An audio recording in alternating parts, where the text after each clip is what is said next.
Në një tubim zgjedhor me gratë, Partia Demokratike e Kosovës theksoi se fuqizimi i grave është çelësi i zhvillimit ekonomik, social dhe demokratik i vendit. Kandidati për kryeministër nga PDK Bedri Hamza premtoi rritje të mbështetjes për gratë sipërmarrëse si dhe bizneset e drejtuara nga gratë, po ashtu krijimin e më shumë mundësive për punësim dhe avancim profesional.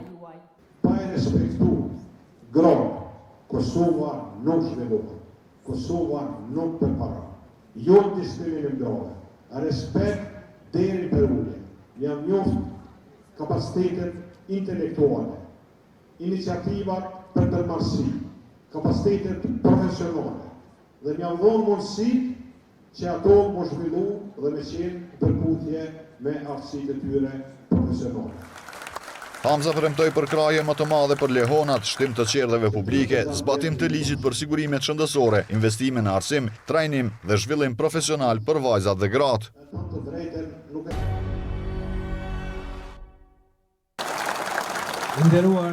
Partia Demokratike e Kosovës e ka vazhduar fushatën elektorale në Malishev, ku kandidati për kryeministër nga kjo parti, Bedri Hamza, ka prezentuar zotimet kryesore të programit të tyre. Hamza tha se ky program është i fokusuar në përmirësimin e mirëqenies së qytetarëve.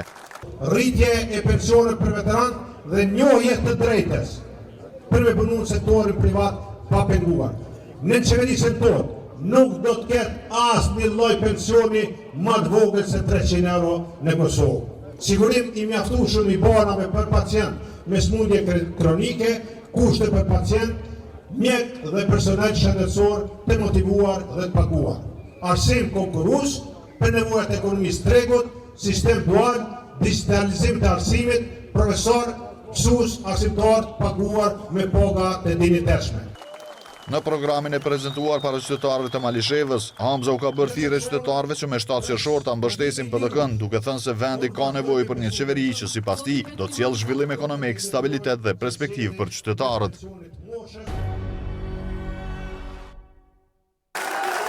Drejtues të Lidhjes Demokratike të Kosovës kanë zhvilluar një takim elektoral me mbështetësit e tyre në Rahovec, ku kanë prezentuar programin dhe premtimet e tyre për zhvillim ekonomik dhe social të vendit. Kandidati për kryeministër nga LDK Lumir Abdigjiku premtoi se me qeverisin e tij, të gjithë të punësuarit e sektorit publik do të paguhen me koeficient 150, ndërsa asnjë pension nuk do të jetë më i ulët se 300 euro në muaj. Do të heqim me njëherë barën e kostës së jetesës, duke hequr fillimisht TVSH-n për gjitha produktet bazike, për bukë, për qumsht, për vaj, për miell, për vezë, për secilin produkt esencial të familjeve kosovare, sepse buka e familjes nuk mund të trajtohet si luks qeveritar e mbledhje e tatimeve për luksin e tepruar qeveritar.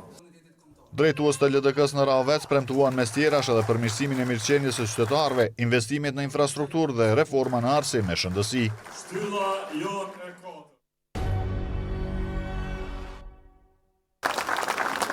Lidhja Demokratike e Kosovës e ka vazhduar fushatën elektorale me një tubim në Prizren, ku kandidati për kryeministër nga kjo parti, Lumir Abdigjiku, ka premtuar rritje të pagave në sektorin publik përmes koeficientit 150, si dhe 2 fishim të pensioneve. Ai ka thënë se prioritet do të jetë edhe ulja e kostës së jetesës përmes masave që synojnë frenimin e rritjes së çmimeve të energjisë dhe produkteve bazike. Sot Prizrenit e themi se ka potencial të jashtëzakonshëm përpara, e turizmit që mund bëhet motor zhvillimi, jo vetëm i kësaj ane për gjithë Republikës, i biznesit të gastronomisë që mund të rriten edhe më shumë, i kulturës që mund bëhet forcë ekonomike, i rinisë të talentuar që ka ky qytet, që mbi gjitha meriton mundësi të jashtëzakonshme për qëndruar e të jetuar këtu në Kosovë. Fuqia e vërtet lind kur njerëzit nuk ecin vetëm, por kur bashkohen rreth një kauze shumë më të madhe se sa vetvetja, një kauze të përbashkët. Se bashkimi është aftësia për të ecur përpara, edhe kur kemi mendime të ndryshme. LDK ka premtuar investimin e energji, përfshirë ndërtimin e një centrali të ri me gaz natyror, si dhe përfundimin e projekteve të rëndësishme infrastrukturore në vend. Në program janë përfshirë edhe masa për mbështetjen e familjeve, shtesave për fëmijë, përkrahjen e lehonave dhe pensionistëve, si dhe investime në arsim e shëndetësi. Ju siguroj nga kjo foltore.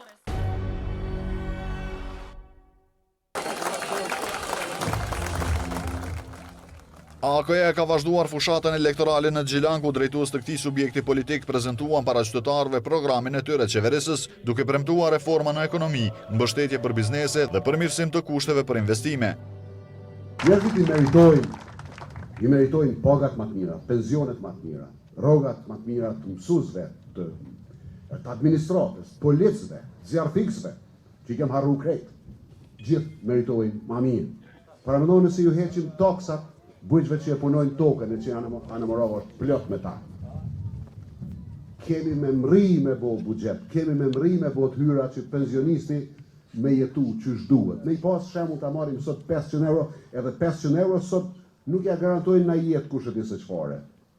Po prap nuk ka nevoj me i shtri dorën një pensionist. Në Gjilan, drejtues të AK-s premtuan zhvillim ekonomik dhe përkrahje më të madhe për bizneset, duke theksuar nevojën për ndryshime ligjore që do të krijojnë kushte më të favorshme për investitorët dhe ndërmarrësit. Mos harrojmë se interesat tona çdo herë janë të lidhme edhe varen nga interesat e vendit. Kur do ne që e ndajmë interesin e njëjtë për neve nga interesi i vendit, besoni e humbim hapin. Dhe ja humbim hapin vendit tonë, Kosovës tonë dashur, për cilën janë fiu. Të votojmë bashkë, të votojmë për punë të kryme, pra për punë, nuk po thojmë kundër kërkuj, nuk po votoni kundër dikuj. Unë për lutem të votojmë për punë të kryme që po na duhen këtë vend, për zhvillim, për jetë më të mirë në këtë vend, të votojmë 1-2-8. Sipas kryetarit të AK-s, programi i kësaj partie parasheh politika që do të nxisin investime me qëllim të rritjes së aktivitetit ekonomik dhe krijimin e vendeve të reja të punës.